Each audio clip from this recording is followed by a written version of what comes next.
Hello, everybody. Welcome back to Horror Trans. I am Stephanie Bree. I am a transgender woman, and I talk about all things horror. And today, I'm gearing up for Halloween. Yay.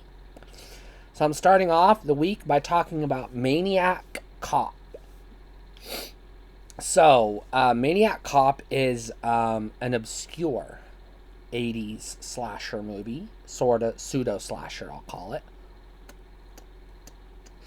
That spawned some sequels that we'll get to one of these days, maybe, perhaps, if I'm in the mood. So here's the gist of it. It's Robocop. Only the cop is a psycho killer instead of a good guy. I mean, well, okay, technically Robocop is a killer too, but he kills bad guys, and Maniac Cop kills people, innocent people, and hookers, and ladies, and cops, and good people.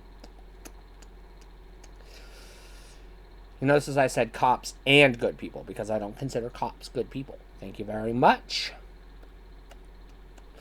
So, Maniac Cop. He's not technically... Okay, so he's not technically a robot. Technically. But, kind of. It's complicated. So, basically, you have this guy, this cop, who was either arrested or killed.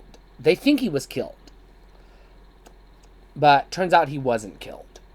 Or was he? It's ambiguous. They may have brought him back to life with cybernetics. It's not clear. But he can't die. And he has enhanced strength and some other, enhancements, cyborg-like enhancements. So I'm calling it a cyborg until someone can prove me otherwise. It is listed under sci-fi on all the streaming services that have it. So I'm calling it a cyborg until someone can prove me otherwise. Basically, you have this cop who is investigating these murders. And it turns out that the murderer is a former police officer. Hence the name Maniac Cop.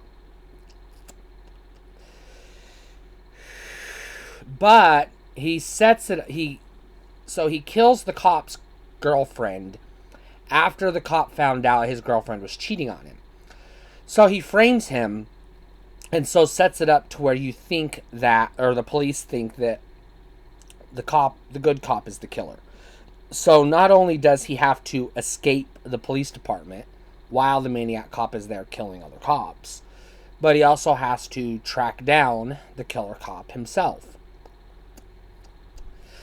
So I called it a pseudo-slasher because it's kind of like a slasher, sort of. But it's also kind of like an action movie, sort of. So it's kind of weird.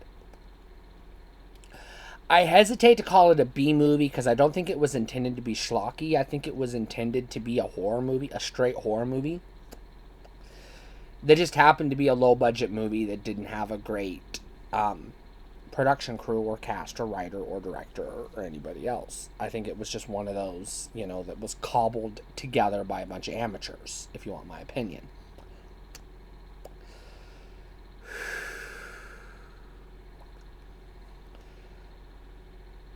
It's got some good kills. Oh, it's got some pretty good kills. This movie, like a lot of horror movies, you're pretty much here for the kills, and this will satisfy. The story is practically non-existent. I mean, there's kind of an investigation, but really it's like spoon-fed. They leap to a lot of logic conclusions. They just sort of make assumptions, and those assumptions turn out to be right. They don't really do any investigating. They just sort of, what if the killer didn't die and he came back to life and he's the killer? Oh, turns out we were right. That kind of logic conclusion. It doesn't make a whole lot of fucking sense. But it's still a good movie. I still highly recommend it. I have it in my collection. I recommend it for your collection. If you don't have it in yours, this is a buy. It did spawn sequels, so this movie will satisfy. It does have a good 80s montage music action sequence at the end of the movie, like you would expect from an 80s action movie. So, you know what you're getting into, basically. So, Maniac Cop, check it out.